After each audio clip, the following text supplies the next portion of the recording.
It's the Boris Dirk podcast, and we are back for our annual Dirkie Awards that we try to do at the end of every season. And Drew, my co-host, is joining me as always. Dealt with some audio issues, but he soldiered through. Drew, how you doing? It's the first time in a long time anyone's had trouble hearing me, but I'm here. And we got Trill in the house. Trill, welcome back to the pod. Well, thanks for having me back on. I appreciate it. And as always, StreamYard audio and video issues are just built into the experience. So I'm glad that I pay $50 a month for it.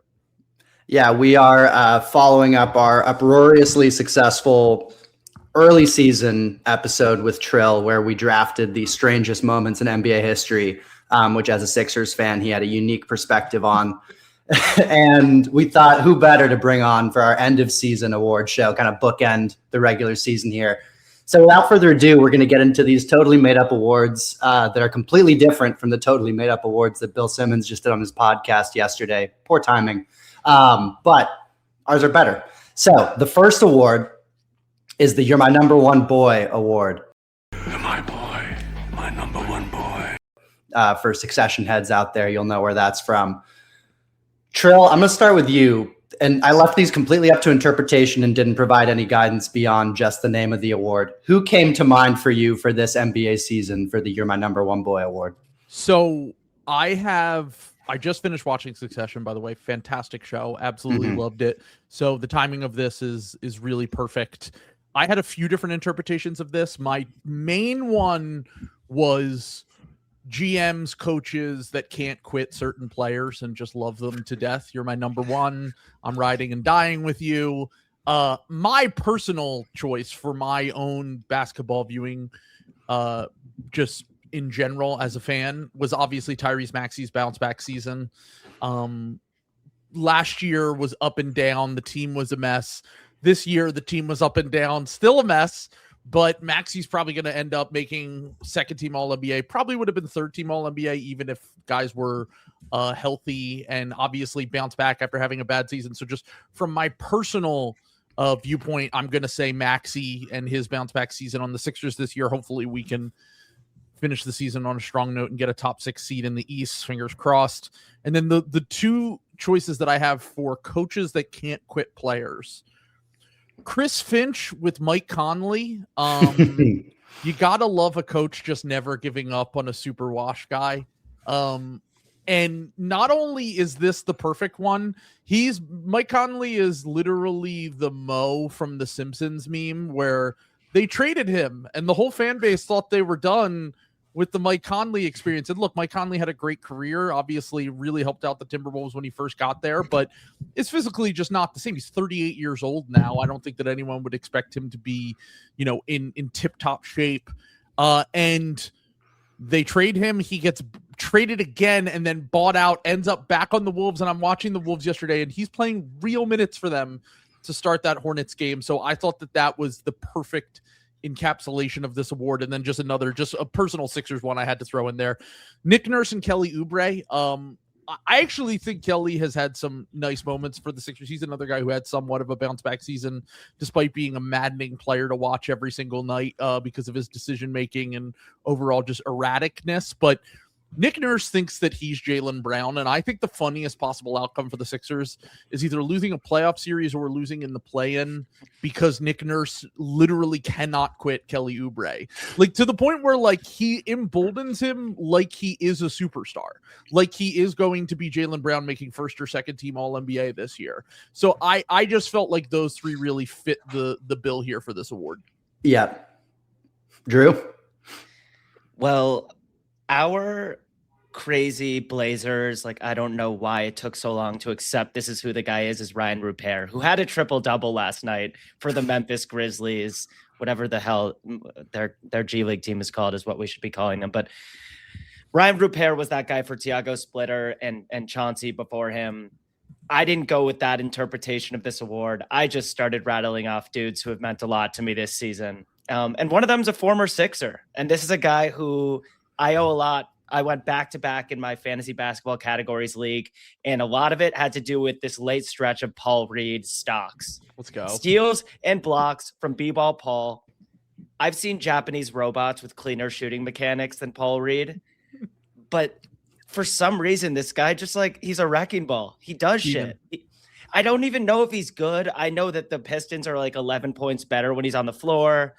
That's data baller, garbage time adjusted, but still, like, nobody's ever wanted to start Paul Reed. He's always had a cult following. He's been awesome for them in this late stretch of suspensions and then beef stew out. I wrote down Jordan Goodwin. I can't quit him. Insane little steals run, elite defense with Phoenix when he's on the floor. Precious, sorry, Max. I told you he was going to be better than Cat if you just gave him time. And but those are the honorable mentions. My number one guy this season. You have Maxey. I have Donovan Clingan. All right, he's up to 12. Awesome. He's up to 12, and 2 blocks. One of the best rim protectors on earth, one of the best rebounders in basketball, super tough. He's still kind of lumbering around. He'll never be a smooth mover. But he's just got that Hurley magic, the same way like UConn just can't figure out a way to lose in the tournament. Good things are happening when the ball is near Donovan Clingan. His hands have improved. He's looking a little more coordinated, and the Blazers have fallen in love with him, rightfully so. I hope he's our center for a long time. Yeah. Well, from a pure sort of fandom perspective, the Knicks honestly don't have a ton of people who would qualify for this award this year. Maybe Mo Diawara for like a real deep cut there as far as a number one boy looking in the future. But just as a generalist NBA fan going with a real chalky nomination here, just the fact that Wemby has been involved in every defining story of this NBA season, every defining positive story of this NBA season, makes him, I think, the defining figure. Every non-Jaden Ivey story. Yeah. Non-Jaden Ivey, non-aspiration, yada, yada, non-tanking. The OKC rivalry sort of breathing life into the middle of the season, saving the All-Star game by actually trying, driving media discourse and giving fodder for MVP discussions this late into the season. Even the recent duel with Jokic this weekend, which was one of the best regular season basketball games you'll ever see for everyone decrying the state of late March and April basketball. There certainly are some really horrific displays, but that one was about as good as you'll see for a regular season NBA game. So special hoops. He's the one. And it also really hurts me to say, but he's certainly not my number one boy, but there are a lot of people out there, perhaps Trill's co-host included, who would put this guy in there. Just the fact that Jason Tatum is back and already looks this good, which to me as an Eastern Conference fan is really disturbing. Wait, we aren't in the pit of despair yet. I thought you were going to talk about the Celtics for 10 minutes. Oh, I will say on the Conley thing, Finch did come out a couple days ago. Like one of their beat writers asked him a good question, and he said that, yeah, having to wean Mike Conley out of the rotation this year, it was like the hardest thing he's had to do throughout his coaching career. And like, I get it because yeah, that dude just seems like eternally likable. But the nicest guy in the NBA, but also if you're, I mean, like trying to win basketball games in 20, like Bones Highland is just better than him. Like, I mean, like Io is just better than him. And I know yesterday Ant was out, so they didn't have a ton of options, but like, I think you're going to have to live with some crazy decisions from Bones. And you're going to have some ups and downs, but ultimately your highest ceiling is going with the younger guys that are more in their prime. For sure. McDaniels has been out too. So they're on some level, they're just scrambling to get guys on the floor. They're screwed. But outside of Wemby being one of one and like on the GOAT arc, it's an interesting time for these like 7-1, 7-2 plus guys in the league. It feels like there's a place for them in a league that felt like it was reducing itself to like, 6'8" switchability across the board. Clingan is here to stay. Edey, if he can just stay healthy, like really fits and has been kind of dominant. I'm going to have a Daimara in my top 10 when we start getting down to it. Yeah, because it's just really easy to see him being disruptive, whether he plays 18 minutes a game or not. We're returning to the Giants ruling the league. And these are giants who process really quickly. Like Klingon keeps the music going on offense. Mara obviously is a nifty passer. It's not like these are just giants, who bulldoze people. They're giants with basketball skills too. Yeah, it's like the Andrew Bogut model, the protect the rim and facilitate our offense. All right, moving on to award number 2, the Princess Bride Pit of Despair Award. In the pit of despair. I'll start with you, Drew, for this one. Who or what popped into your mind as the Pit of Despair for this season?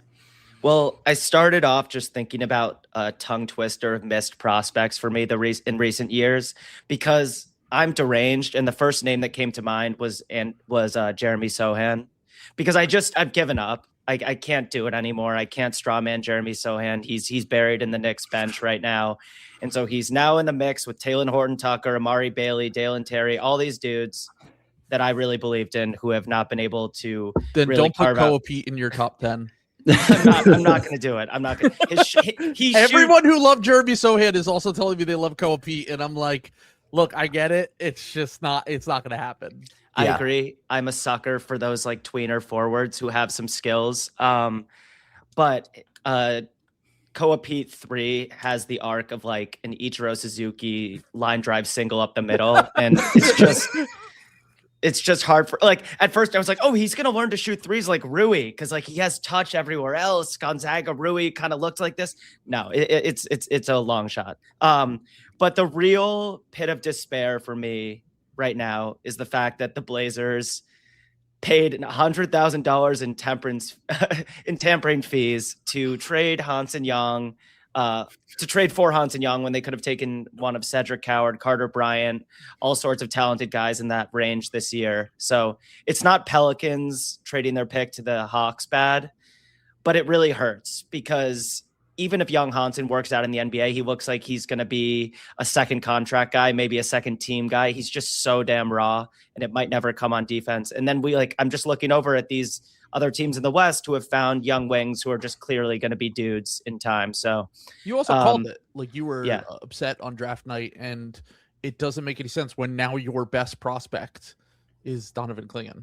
It's just, it's like, it screams a lack of belief in a player that you just drafted and could be the best player from his draft. Yeah. And a lot of guys in Klingon's position probably would have been crying to their agent, crashing out, pissed off, because like he did enough as a rookie that we should have still considered him in line to be the franchise center. And all he did was come back and have an awesome breakout sophomore campaign. So credit to him. I don't know what's going to happen with Young. I know we've gained followers, and probably helped the new ownership group with the price of the team went up a little bit, just bringing in some Chinese influence at the last second. But we don't care about that. We want to win basketball games. So that's been painful. Yeah. Trill? So I just had a few teams here, and I don't know how you could choose. It has to be one of the Kings or the Bulls. Like, I had them both.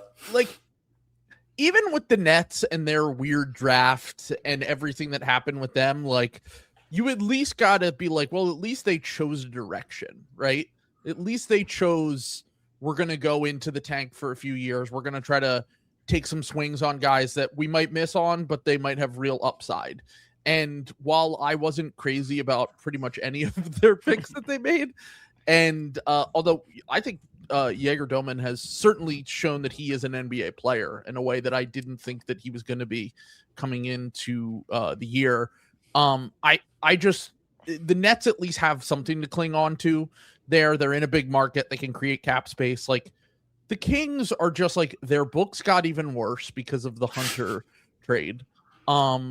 Even with like we all liked Nick Clifford in the draft, right?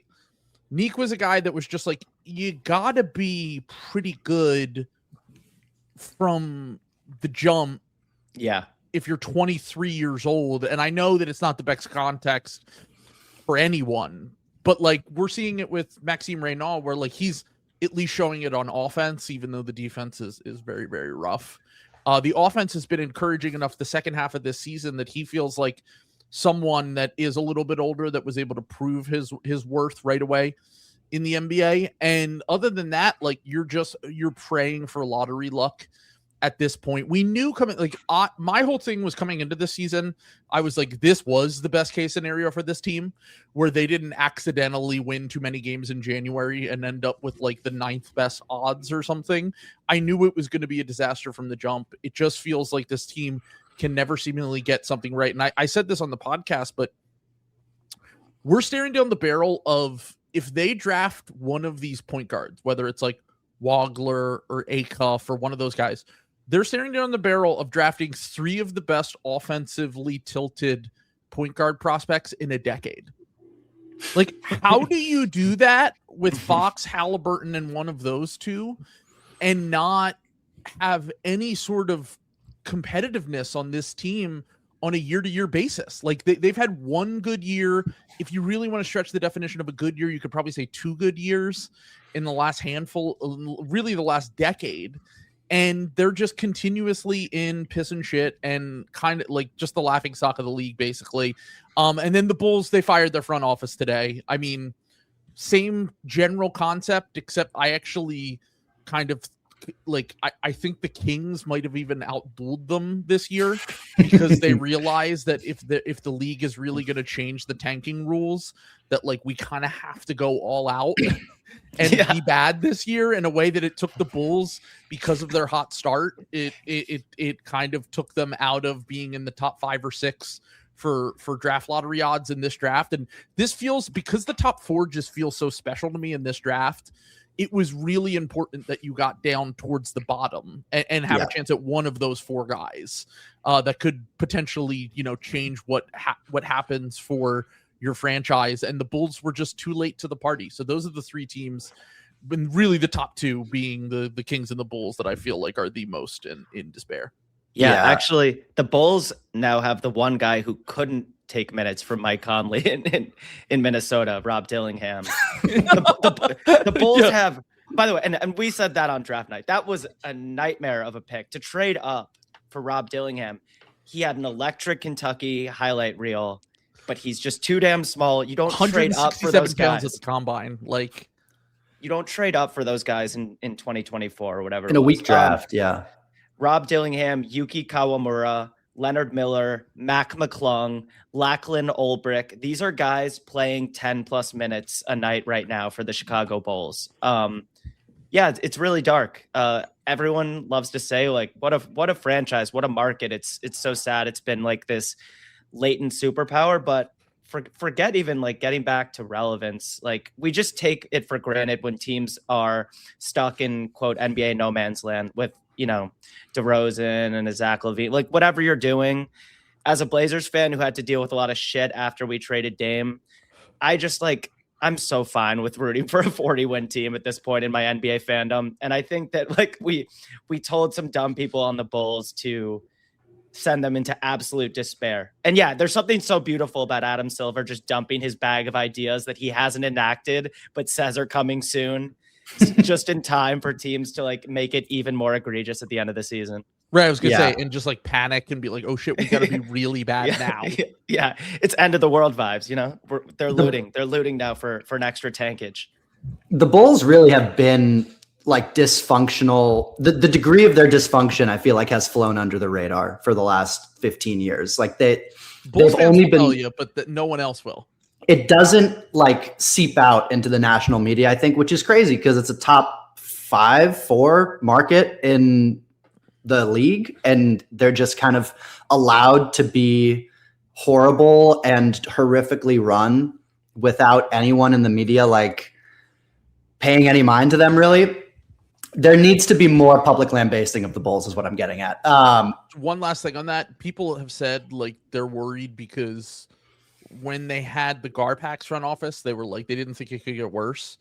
And then you look back at Garpax and you go, oh my God, like they actually kind of like, they were actually demon drafters. They were like, they had some misses in there for sure, like everyone does. But like even their misses like were a little bit understandable. Like Denzel Valentine was a miss for them, I think, but he was like National Player of the Year and like was super productive and was athletic. And then you had the Lowry Markkanen. They just had to be patient. Zach LaVine was a good pick for where he went in the 2014 draft. Jimmy Butler was an end of the first draft. Like they were actually really good at that. Like there was nothing that this new front office was good at. The Buzelis pick is really the only thing that they can kind of hang their hat on as something to build on moving forward. But they're an example of a team that's bottomed out and maybe should be taking the Nick Cliffords and the Tristan De Silvas of the world, because even now they hit with Buzelis. He might end up a star, and they're still so far away. They don't have any ancillary pieces to like foster at least like an auspicious environment for like a young, really talented player like Buzelis. So it's like I need to hit like Noah, 3 picks. I didn't like Noah in the draft. I didn't really get his whole appeal, but that swing after you took Matas was like, and like, I mean, I wouldn't build around Giddey, but if you have Giddey, like it just feels like you're starting to add in ancillary pieces was probably the move. Like you're right. Like they probably would have been better off taking Carter Bryant there or someone that just fit a normal role for them. And we'll see what happens. That's actually Carter Bryant's a great call too, because he's got like the high 3-and-D floor, but also might end up being a beast just because he's so athletic. I think he was the next pick. Yeah.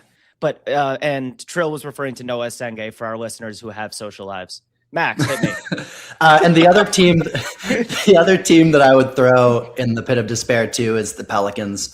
Just the Derek Queen for their unprotected first round pick trade this year. It looked like we had Brett Usher on the pod earlier this year, and he flirted with the idea of like Queen will make that trade look like a win for the Pelicans. It was looking really fun early in the year, and the other shoe has kind of dropped in terms of just like Queen still has a really long way to go on defense. And there's scouting report got out. Yeah, he's a really interesting player, but there's a reason that he was available in the teens. And now, they're stuck in this position where they don't have their premium blue chip pick this year. And they still have Joe Dumars and Troy Weaver running their front office for God knows how long. And they presided over the worst period of Pistons basketball that we've seen. And they turned it around as soon as they got rid of them. All right. Next award. I could have been a contender. Trill, who could have been a contender? I kind of think there's only really one team when I sorted through all of this that I feel like has to be kicking themselves for the way their season went, and that's the Orlando Magic. Like they make the Desmond Bane trade. Obviously, like I think that you guys were a little bit ahead of the curve when it came to, I know that you guys weren't huge fans of Paolo Banchero, relative to some other young players in the league and kind of where their career was going. But it just feels like there was so much optimism coming into the year about this team.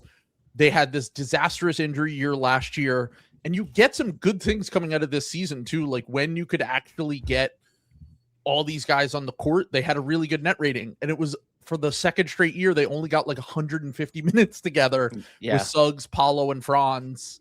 And then you add in the Desmond Bane piece of it, and Anthony Black like looks like a real like additive wing that will be someone that might even have some more potential upside on this team. Like if this team could have stayed a little bit healthy and wasn't fighting for their lives, like we have 2 or 3 Magic fans in our Discord, and they're all like, it just feels like this is like another lost season. Like even if we get in and we play the Pistons in the first round of this, like we're not winning a series, and it's just such a tough pill to swallow when you have the Pacers coming back next year, other teams potentially taking a step forward in the Eastern Conference next year as well. And this year seemed like a wide open conference, and you have the skilled wings, you have some more shooting, you have a good blend of guys in their prime and young guys that could kind of withstand the regular season and carry it over into the playoffs. And it looks like they're either going to be losing in the play-in or getting stomped in the first round. And that's just a really tough pill to swallow, I feel like, for a team that I had as like my 4 seed coming into the year and thought they could win a playoff series at least. And it's just kind of looking like another year just going nowhere. And it's also so weird because like Bane's been awesome, but he's been having like a career year, and Anthony Black has broken out in a real way as like a potential future like star level player if development continues to go his way. And yet still it just has felt like such a disheartening season for that team's future. Yeah. I mean, I hate to get really dark but like we only have so many years on this earth. Like, it sucks rooting for teams that punt on seasons. Sixers fans know, Blazers fans know, now Magic fans know way too well. Like, just being told like this isn't the year. Actually, we thought this was going to be the year, but now it's next year. Like, it's really fucking painful. I'm filled to the gills with microplastics. I don't know how much time I have. And I just are you looking at the global conflicts right now? I mean, I work on the 62nd floor of the World Trade Center. Yeah, So, like, you know. You can't forget when you're there. I can't keep finding out that the rebuild is one more year than I thought. I can't do this anymore. I mean, we get one season a year. Quick question: in your heart of hearts, would you rather have them get stomped in the first round as the 8 seed and get Klingon some playoff reps and see what these guys look like in that setting, or would you rather keep the pick because I know it's lottery protected? Ooh, give me the games. Give me the games. You're lying. I want Scoot and Klingon to feel that level. I want them to feel the pressure. I want us to get dusted by the Thunder, or give me like heroic. You remember the year that the Thunder lost in the play-in to Brandon Ingram? It was like a Shea Brandon Ingram duel. Sure. It was the year before the 1 seed. And they keep their pick. It was actually ideal because like they get that like nice little experience and then they stay in the lottery. That would obviously be like Case and Wallace they took, right? That was the trade back in the They technically drafted, I think it was the pick that became Derek Lively, traded it for Kaysen. Yeah. But that was a perfect GM's dream, like to get your young guys those minutes and keep your pick in the lottery. I don't know, dude. I'm sick lottery, of the picks. Who would be your target if you were like, are you like a Phylon guy? Are you into like, I mean, is Mara gonna fall that far? Because like, let's keep Maybe. going. He can be, no, right. 5'7" guys. Sense for you. Just go, I double big. I have Triple my board big? tab open at all times. Let me see what I got. I feel like Morez could be a guy that you'd really love there. Morez would be nice. Good Oh, fit you know, with I Klingon. really like Cam Carr from Baylor. Interesting. He's a guy who can play for a lot of different teams. His combine measurements are going to be huge for me because if he's really his listed weight, that's 175 pounds. Like, what is that? Like, that is for someone who's like 6'6", 6'7". Like, if he comes back at the combine and he's like 185, 190, then we're cooking with gas. But he is going to have like a 7'2" wingspan. Like, I've never seen a 6'5" dude dunk that easily. All right, the guys in this range, I would love Thomas Haug. Again, just give me the 23-year-old who's an adult. I don't care if he's skilled enough to play in the NBA. Just give him to me. Alan Graves, Santa Clara would be a massive swing, but I kind of love him. If he declares. Yeah, if he declares. Well, you mentioned Bane. Could have been a contender. I just am bummed about the Memphis Grizzlies. Ja Morant is 26 years old. I know about as much about his current situation as I do Chauncey's. Jaren is 26. He is now having elective surgeries because the Jazz don't want him to play. Bane, 27, on an unfortunate lost season for the Magic, most likely. I just believed in this core. I didn't think this core was gonna become a dynasty light, but I thought this team would make a Western Conference Finals with that threesome. Grind part 2. Yeah, it was just really fun. They really pushed the Warriors in that famous Jaw series that ended up being the best Jaw series we probably will ever get, at least in Memphis. Edie can't stay healthy, even though he's looked like a real hit when he's on the floor. And LeBron just took a dump on Memphis, golfing with the boys. So it's just sad because I went on Grizzlies pod before this season, and I think I just wanted them to like me. So I talked all about how they could redirect these assets. This might not be a total rebuild. It's a reload, and Coward's going to be great. And Coward has been looked like a great pick for them, but it's just insane that the clock's been reset the way that it has in Memphis, when just a few years ago, the vibes were immaculate, and now the vibes kind of couldn't be worse. Yeah, and I know Keith from Grizzlies Pod probably was all about that. I know that he doesn't like this approach, but I think it's the smart approach, to be honest with you. Once Ja was cooked, it's just like, what can you do when your franchise player who looked like the future potential face of the league just has this extremely strange career? And I actually thought it was really savvy of them to pivot once they got Edie and Coward, and low-key Ty Jerome having this incredible season on a per minute basis. they're going to be right back in it next year. If they're going to have 2 picks in the top 20, like I actually think that they're going to be a really quick turnaround here. Yeah, and they might be 2 lottery picks because it's theirs and then the Orlando one. So that Orlando one could easily be a lottery pick. They get 2 shots at trying to jump into this top 4, which as I'm going through these draft prospects, when I'm like, what's the best situation that they could fall into? I keep saying Memphis because it's like they have that awesome complementary wing and said Coward.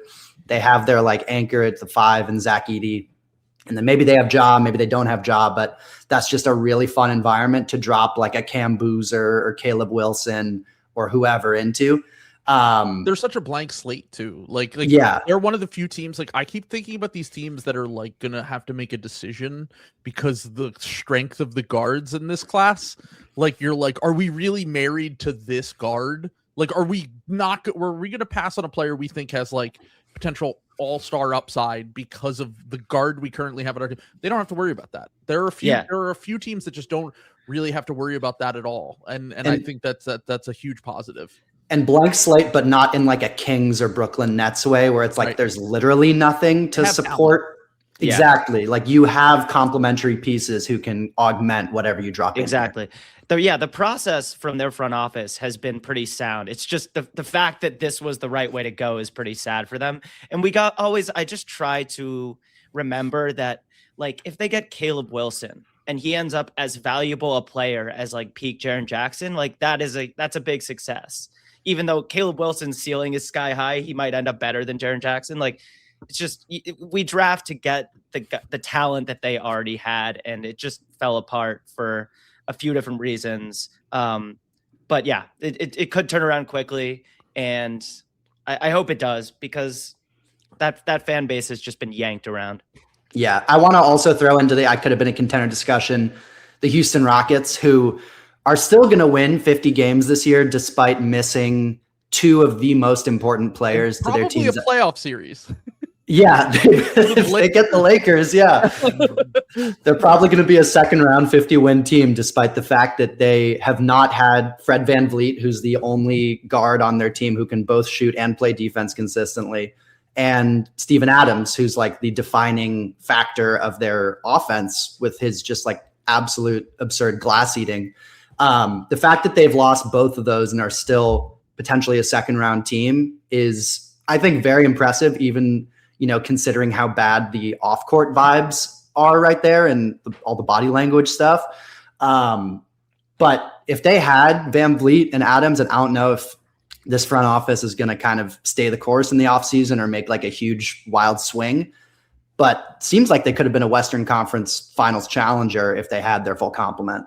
And then also the Indiana Pacers, just going from Game 7 of the NBA Finals to literally one of the worst teams in the league. Dude, these aprons are just like flipping teams' magnetic fields within like minutes. One injury, one player going through something. It's like all of a sudden you go from like one phase of your franchise's development to a completely different one. It feels particularly drastic right now. Yeah. All right, we'll keep it moving. Next award. Here's looking at you, kid. Here's looking at you, kid. Trill, who came to mind for you for this one? I mean, I don't know how you can not look at anyone but Con Knippel. Like, I feel like Con is someone who I really liked in the draft. He was like my underrated ceiling guy, where I was just like, this guy does everything well. He has an elite skill. He fits within the context of any great offense. He can make your offense better. He's just going to be additive on any team. And his defense isn't bad. Like, his defense is like, he's going to struggle with certain things in the NBA. He will get targeted by like quicker guards, and there might be some bigger athletic wings that he struggles with. But on the whole, I think he's like a solid defender for his offensive skill set and his archetype. And he's been, I actually thought about this. I was like, he's probably the best rookie guard since LaMelo, funny enough. Like, if you think about like the last few years in terms of instantly adding to a team and making them better, I feel like there hasn't really been a rookie guard that has reached that level since LaMelo. And then LaMelo finally gets this season where he gets to get healthy, and they're just this awesome duo. Add in the wing shooting of Brandon Miller and the offensive rebounding of Moussa Diabate, And you got a team that has one of the best net ratings when all of their guys are available, a team no one wants to see in the first round of the playoffs. And I think that they'll probably, if they make it in, I think they're going to steal at least a game or two. And who knows at that point. And I definitely don't want to see them in a play-in setting at all as a Sixers fan. Like they can get hot from 3 and beat us by 40 in a play-in game. Like that's just kind of how their team functions. We had to go all out to beat them at home in that game about a week ago. And yeah, I mean, it is literally the most exciting time in the history of the Charlotte Hornets. And Khan is a big part of that. Like I think that you can't really limit his ceiling moving forward when you consider how good he's been as a rookie, even with some of his athletic limitations. Yeah. And as a Knicks fan, certainly the Hornets are the team that terrifies me the most in the first round. Like there's a lot of talk about a potential Knicks-Sixers first round series, which I'm sure would be extremely stressful, but the Hornets scare me even more, honestly. They kind of do what the Pacers do a little bit. You know what I mean? And that was a weird matchup for the Knicks. Exactly. That's what I was going to say. Their offense, man, when it's churning, I don't know how long these vibes are going to last, because I just need to see LaMelo like healthy and serious and engaged for like a slightly larger sample. But I've just turned on Hornets games this year and watched them absolutely maul teams from behind the 3-point line. Like when especially Kobe White in the mix now, it's like Kobe White as your 5th option is a really dangerous scorer, elastic shooter. Miller's been good. LaMelo's like really reeled in some of the more wild aspects of his game, and just like his ceiling is still insanely high. This team, like if you told me they're the number 1 offense in the league next year, it wouldn't blow my mind if these guys stay healthy. Yeah. The last rookie who I feel like came in and impacted winning this way was Donovan Mitchell when he went to the Utah Jazz 2017, maybe. And they were from the lottery and losing Gordon Hayward into beating that Russ, Paul George, Carmelo Anthony team in the first round. And that was an upset. People expected that Thunder team to take care of business in that series.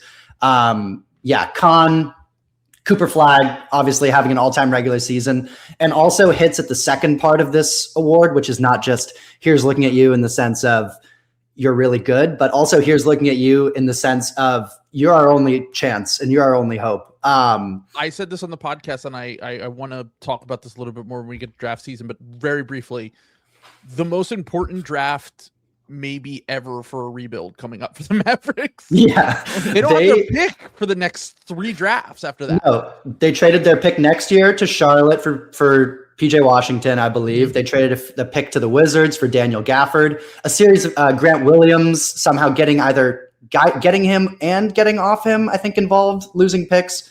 Swap in there that I think the Spurs got.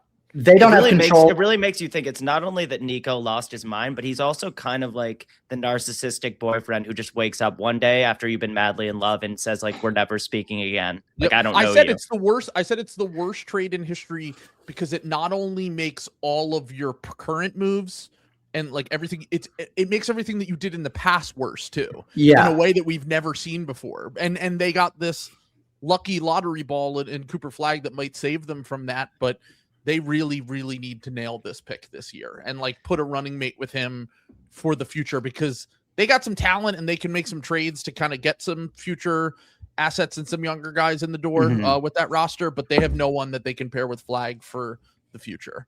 Absolutely. And because Lively is injured. And they spent, like you said, they spent years optimizing for the least malleable MVP candidate in the league, because he showed that with Reggie Bullock and DFS and Spencer Dinwiddie and a good rim runner, like he's that good.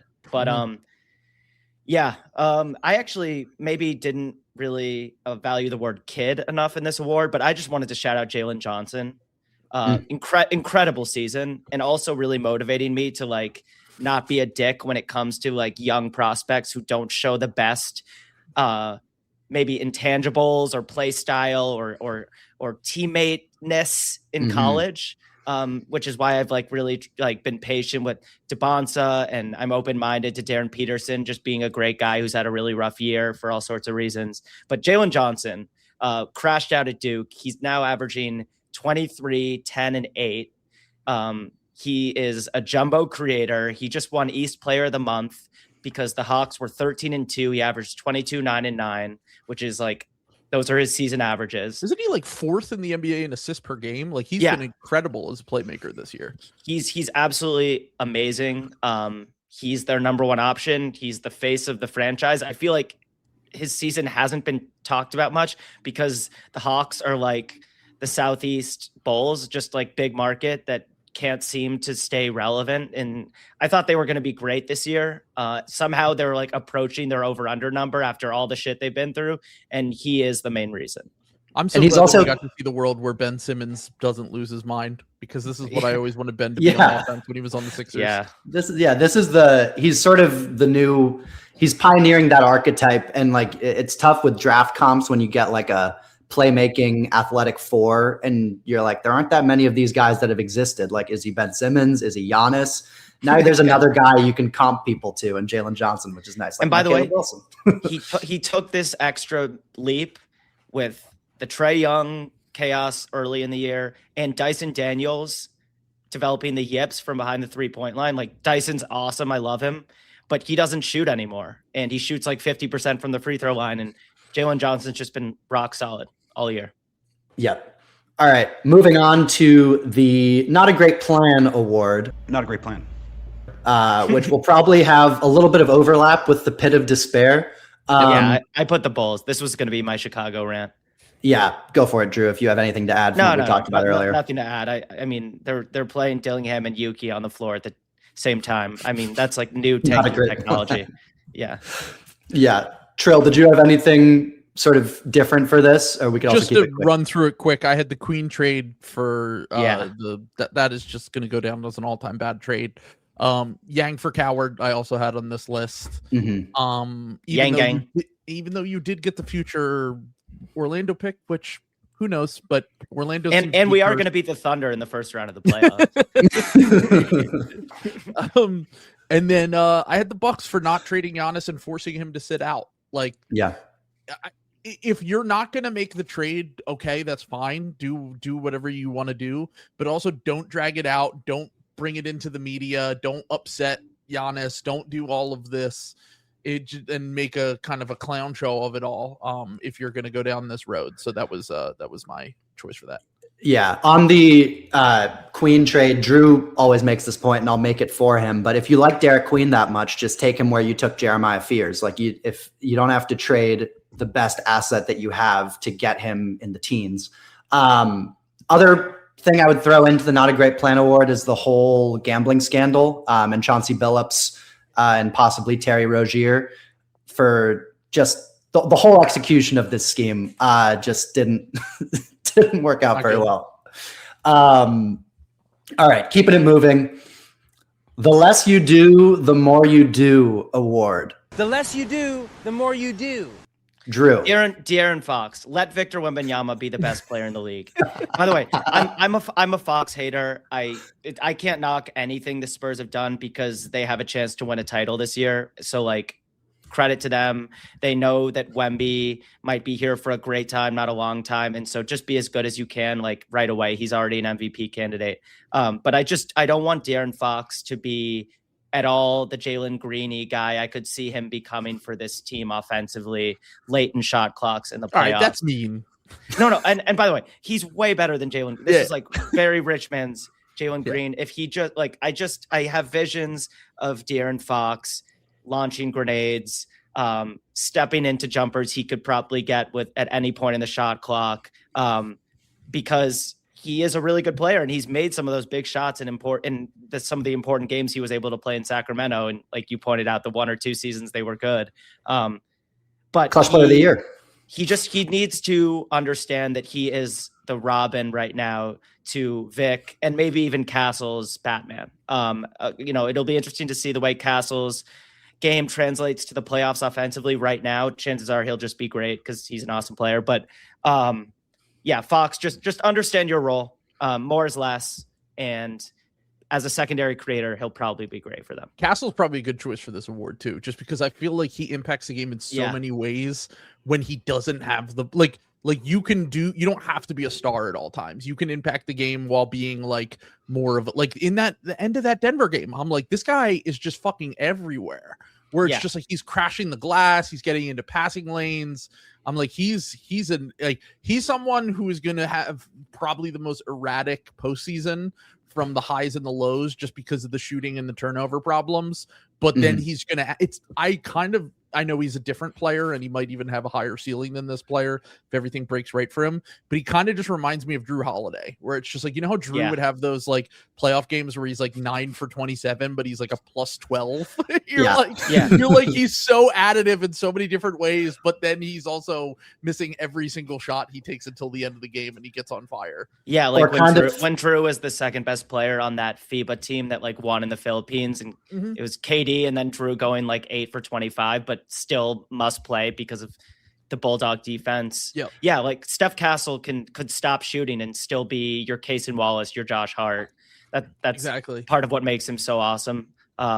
It's kind of the Amen Thompson experience from last year's playoffs too, where you have some games where you're like, oh man, I don't know if they can get away with having him on the court offensively. And then you have games like I think it was game 7 where he was just like bulldozing guys to the basket every play. You need him. I've seen that a lot with VJ this year as a rookie, where it's just like, even the games where he's 3 for 12 from the field, he's getting every single loose ball. He's getting offensive rebounds. It's a very interesting archetype of star role player, it feels like. Yeah. Organizationally, I wanted to throw the Indiana Pacers into this because they are in the midst of possibly the greatest tank/gap year that we've seen since the Spurs got Tim Duncan.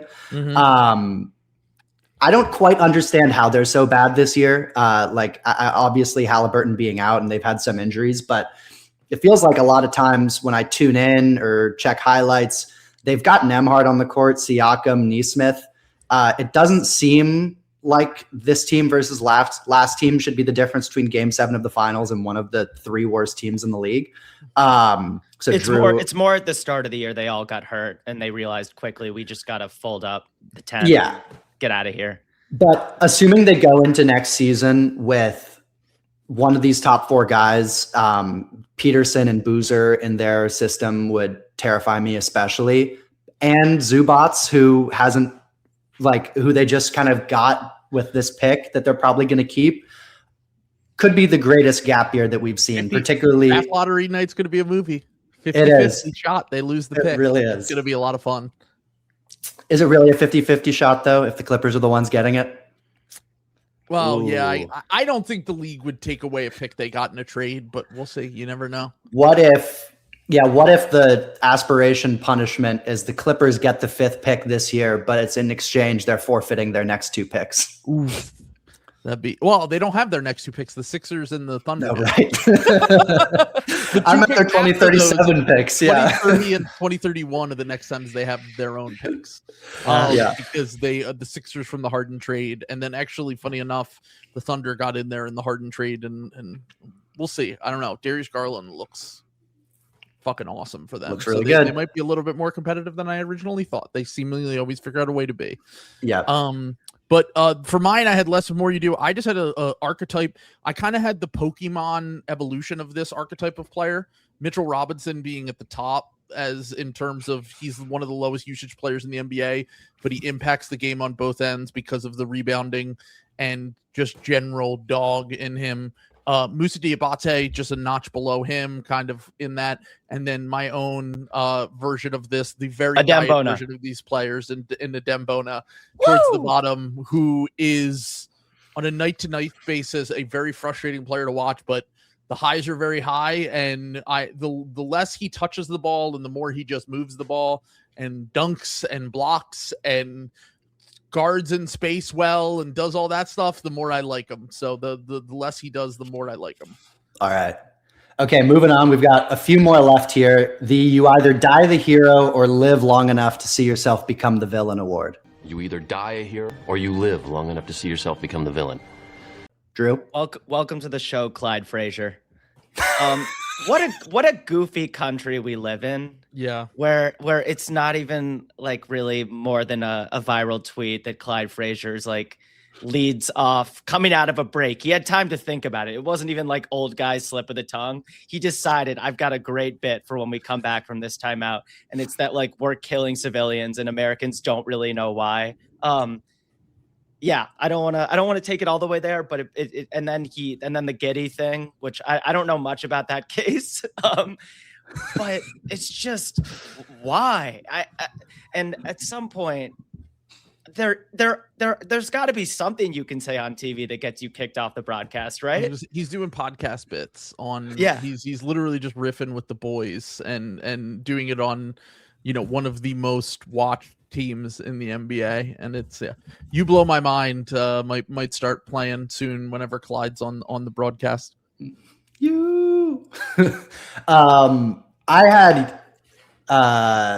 was torn between two choices here. One is the Oklahoma City Thunder, who I'm not sure if they were ever the hero. To me personally, I've always really enjoyed watching them, and I feel like I'm kind of in a growing minority, or a shrinking minority rather, of people who enjoy the experience of watching the Thunder. And part of it is probably because I have sentimental attachment to some of the guys that they've drafted. But it seems like the general consensus has become very anti-Thunder very quickly. Yep. So they are one. And then Giannis, who I don't know if he's quite the villain, but I said this on our last pod, I'm really getting like Dwight Mayer vibes from this whole situation, which for viewers and listeners who are old enough to remember Dwight Howard's exit from the Orlando Magic, it was a lot like this in terms of both sides not wanting to be the bad guy. And it just became prolonged to the point that he got traded way later than he should have for way less value. And he was kind of older and a little bit more kind of injured when it finally happened. And we never really got that good second act of Dwight Howard. I have a little bit more faith in Giannis sort of from a physical and mental makeup perspective that I think we'll still get that second act, but he's getting towards living long enough to see himself become the villain for someone who once had a pretty universal approval rating. Agreed. No, I definitely agree. I would say versus where he was at 2 years ago, I don't really think anyone has tanked their image quite as much as Giannis, other than maybe post Thunder Kevin Durant. I feel like is the only one. How long has Ja been struggling? Yeah, that's a good one. I think it's been more than 2 years, sadly. But I was gonna say it's been pretty quick with Giannis, though. Like you said, universal appeal and positive ratings, I would say, across the board. I had John Horst on here only because I think if your job is to run the Milwaukee Bucks and put out a team that is competitive around Giannis, you didn't do a great job of it. And also you just kept making reactionary moves over and over again. And also it's part of your job to realize like when it is over. And I think that them trying to prolong this thing and continue it going is not making the situation any better. I talked about a little bit earlier kind of why it isn't a great plan. I think last offseason was the time to really trade Giannis after the Dame thing, and you spend all of your draft capital and blah, blah, blah. And they've even gotten like Ryan Rollins out of this and like a potential top 10 pick. And like, maybe you try to convince Giannis to stay, but like if he's not signing that extension, they're going to trade him. Yeah. And it just feels like you're prolonging this over and over again. The real guy that I think, and this is more looking into the future a little bit, that I think is going to get a lot of shit after these playoffs. And it's a player I really like. Nikola Topic. Yeah, I think he gets a buffer over this last year, just because of what's happened. But no, Donovan Mitchell is the player I think is going to be kind of the center of all criticism. Like I saw this with Joel Embiid on the Sixers, and I know Joel is a little bit more of a doesn't have the universal approval rating, but Mitchell has had this incredible start to his career where, like you said, from day one, probably one of the most impactful rookies we've ever seen, especially when you consider the leap that he made from his freshman year of college to his first year in the NBA. He probably doesn't get mentioned in the outlier development category quite as much as he should. And to go to Cleveland, to a team that was kind of like, competitive, but not really doing anything, if they don't win a playoff series this year, he will have won two playoff series in 4 years. They traded Darius Garland, and it just seems like to me that if he doesn't make a conference finals this year, which I would be kind of shocked at this point if this Cleveland team made the conference finals, it's not impossible by any means, but it just doesn't really feel like it's trending in that direction, that he's going to kind of be he's going to be under the microscope. And I feel like that's something that I didn't really see coming, because he has really continued to make leaps and leaps throughout his career.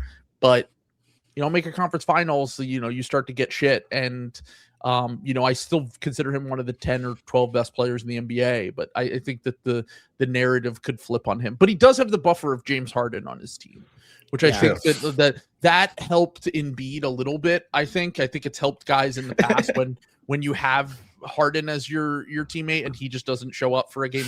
Like, I love Joel, but like Joel didn't show up for game 7 of that series either. Like, he was terrible in that game. And I don't think that Joel ever gets shit, because Harden literally might have been hungover during that game. So I think just when you see the levels that there are there, that might save Donovan Mitchell. But I definitely think that he could be the criticism, at least on, fans and people on Twitter at a minimum. Yeah. Did you have Drew? You already went for this one, right? I did. Your boy Clyde. Right. Yeah, I just wiped that from my memory. We got 3 more. A captain goes down with the ship. Captain goes down with the ship. For a player or team or entity that you are not giving up on, despite a lot of evidence to the contrary.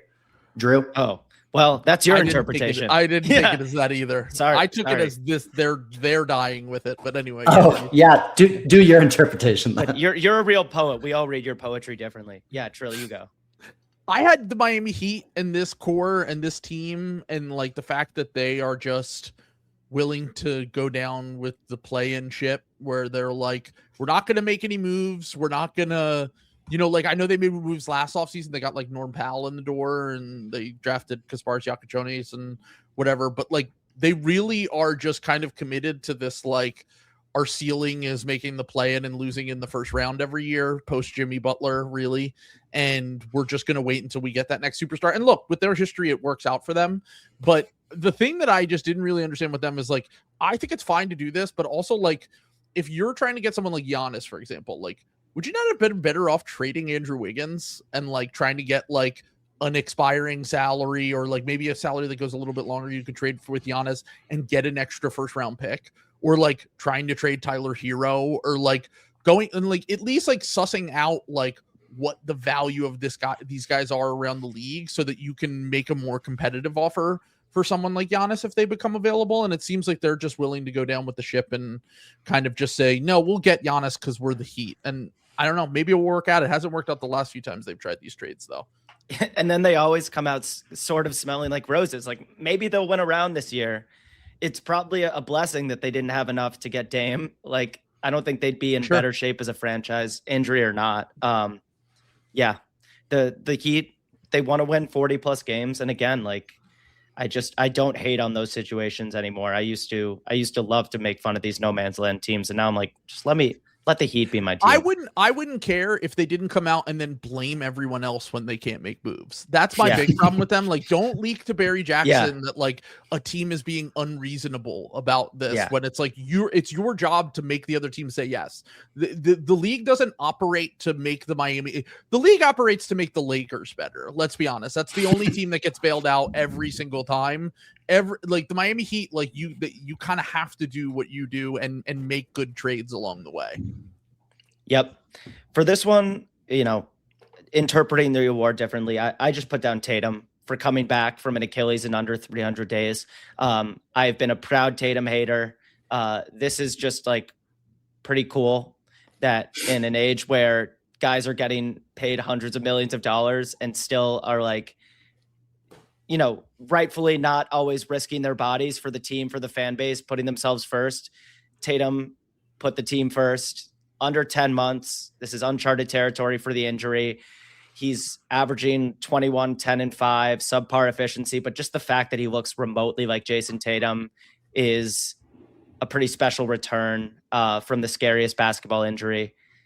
While we're here, I just want to point out Jaylen Brown making the Celtics 8 points worse when he's on the floor this year. Do not tell me that means nothing.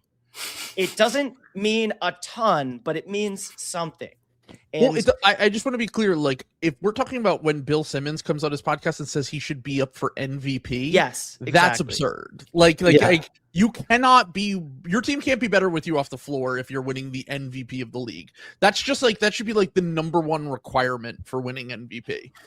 Having said that, I'm totally fine with Jalen making like second team All NBA. I think his volume scoring has been incredibly impressive this year, and you still do need that to get you to the end of the road in some of these big games, and that's why Jalen has been kind of a little bit of an aura farmer in big moments in the playoffs. But like, you kind of need that guy that just is fearless and is willing to do whatever it takes to get you over the top. But I do agree that it's like it matters. Yeah. I want to shout out for this one, and we've only got like 5 minutes, so I'm gonna keep it moving. For my interpretation of I'm not giving up, I'm still kind of irrationally scared of the Orlando Magic. I don't know what it is. Whenever the Knicks play them, it's such an ugly game, and Suggs is just such a troublemaker on the court in the best way that I still have faith in the Suggs, Bane, Franz trio going forward. I think they need to reshape the team around those three guys. But I don't think this year is indicative that this is a completely failed experiment. I think it's still worth tinkering with from what you see at times. All right. This one we can go really quick on because I honestly don't have a great one for it. So if you guys want to shout at anything, they are who we thought they were. They are who we thought they were. Trill, did anything come to mind for this one? I'm sorry to double down on this, but I just said the Kings after their offseason, we all knew this was going to be a disaster, and it was. And the Bulls after their hot start, everyone was kind of like, this is Mickey, this isn't real. I remember being like, I'm happy for Bulls fans. At least you got some young guys, you got something to look forward to, and then everything kind of went into piss and shit. So those were the two teams I thought of. I'd never heard the Mickey abbreviation, but I like it. I put down the Sixers. It is just as ambiguous and silly as I thought it was going to be. Too. I actually am kind of surprised that they're as good and as bad as they are. Like it is they are the ultimate duality. But just credit to them for being healthy enough right now for like the fools to dream. Like I had to load up their ESPN depth chart, and like I don't see many red O's or D to D's. Like it's the healthiest we've been in 3 years. Yeah, like this team's very talented. VJ is awesome. VJ looks like a Josh Hart type of playoff winner already. This team is competitive, and they're kind of like, this is exactly how I felt about them coming into the year, and somehow they've given us reasons to hope just a little bit. But it's the kind of thing where like I have no idea what they'll look like in the first couple games of whatever series they end up with. If they get into the playoffs, which by the way, that still is a question mark. This team, I've said it all year, this team can win any game. They can also lose any game. So don't count them out or don't count them in. You can't do either. But there will be, my prediction is we make it into the playoffs. Everyone picks us to upset someone in the first round. We win game one and we take a bunch of games close, and then we lose the series in round one. That just feels like what this season is destined to have. Oh man, they pushed the Knicks to 6, or they pushed the Pistons to 7 or whatever, but they lose the series because those teams just have more good. You said we have talent. We do. We have 4 players that we can rely on a night basis. One of them is Joel Embiid, which we never know health wise. And then the other one is VJ Edgecombe, who I love, but he's also a rookie. Like I really can't fully buy in with this team just because of those reasons. Paul George came over and just turned you into East Clippers this year. It's unbelievable. Like, they can win any series because of your top end talent, and also you'll probably lose very reasonably in 6. Yep. Yeah, have some good moments. For this one, I had the top 4 of the 2025 NBA draft, which we thought was going to be awesome in terms of Flag, Harper, Khan, and VJ, and all 4 have delivered. I think they've been better. I think they've been better than I thought. Like they are all incredible for different reasons. Yeah. All right, real quick, the last award, the It's Not Your Fault award. It's not your fault. Trill. The entire Indiana Pacers organization. Zach Edey injury. I was hoping that he was going to have this season where he just really broke out and it looked like it was headed that way. And then he got hurt.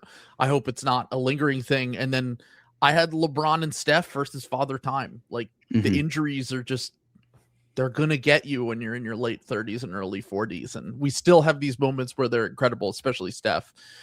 We still have stretches where Steph is amazing, but he was out for the longest period of time in years. And I don't think that either of these guys are going to have any sort of at least late postseason victory lap anymore in their careers. Yeah. Drew? Kawhi Leonard. He's never averaged this many points in a season. He's played 60 plus games, 28, 6, 4, 2 steals, 63% true shooting. He literally said a few weeks ago that this was a gap year for the team because they traded vets for younger guys, and has had like his best offensive season ever. It's like vintage superstar production, and he's been healthy. It's just like a sneaky, amazing Kawhi year. Yeah. And it makes you think about what we've been missing since 2021, basically, in terms of having this top 5 player in the league just kind of take 4 years away from important games. I had Pascal Siakam, and I also had Steph Curry. So those kind of both get folded in to what you were talking about, Trill. Siakam just continuing to have a great year, and that Pacers team just holding all their chips for next year. And then Steve Kerr and Steph Curry, you can kind of throw Draymond in there too, although you could argue some of this is his fault. But I want to see them. I know it's a very long shot that they win 2 play-in games and get into the 1-8, but I would love to see them versus OKC as like the swan song for Kerr, because I think Kerr's gone after this year. And really? I mean, his contract is up. They haven't discussed. I think he retires. Like, I think that this is kind of the end of the road for him. Maybe he signs a 1-year deal. Like I think he literally did a 1-year extension before. Yeah. Just to like see it through with like the Jimmy stuff. And like, if they lose in the plan, maybe they'll get a lottery pick and they can add someone to the core, similar to kind of what the Sixers did, to be honest with you, where it's like an old aging core. And they just add in, like a VJ Edgecombe type or someone that they could get in this draft lottery. Hans Steinbeck would be something, would be someone who's interesting for them. I'm just thinking every time I think about them, I'm like, they just need to add size. Like every time like Jabari Smith was just destroying them last night. And like, Jabari's a fine player, but like he only does that to the Warriors. Like, there's so many guys. It's just like, if you're 6'8" and you're generally skilled, you're going to have a career night against the Warriors. And I would love to see them just add like a little bit of size and then hope that Jimmy can get healthy next year and be a competitive team in the West. But I definitely think their window is done. Yeah. Their only shot from this point on is lottery luck or just draft pick luck in terms of hitting in a really big way on someone around the 8 to 12 range. Maybe they jump into the top 4 and end up with Cam Boozer, which would would be incredible. I mean, that you think about the fits for Boozer, it's like that Indiana, like where he's just like an old, like basically what Khan did with the Hornets this year, where he just goes in and he's just instantly an additive player and is just making everything pop and work on that team. That would be, and he's, I mean, it goes without saying, he was the National Player of the Year, but he is just the most obvious underrated ceiling prospect I think we've seen in quite some time, even with some of his own athletic limitations. Absolutely. And the last thing with Steve Kerr is if he could retire and go back to being the best on-air commentator that we have, it would be great for generalist NBA fans. Yeah, definitely. He's just good at everything he does, kind of. Yeah. Like I mean, maybe Suns GM tenure aside, although people swear in the organization. Steph himself said it, I think, that he wanted to draft Steph there. So yeah. All right. Well, we lost Drew because he had to run. But those were the 2026 annual Dirkie Awards. Appreciate everyone who tuned in live for this one. And thank you everyone who made it this far. Trill, thanks so much for coming on. Pleasure as always. Thanks for having me. Appreciate it. All right. We'll be back soon. Peace.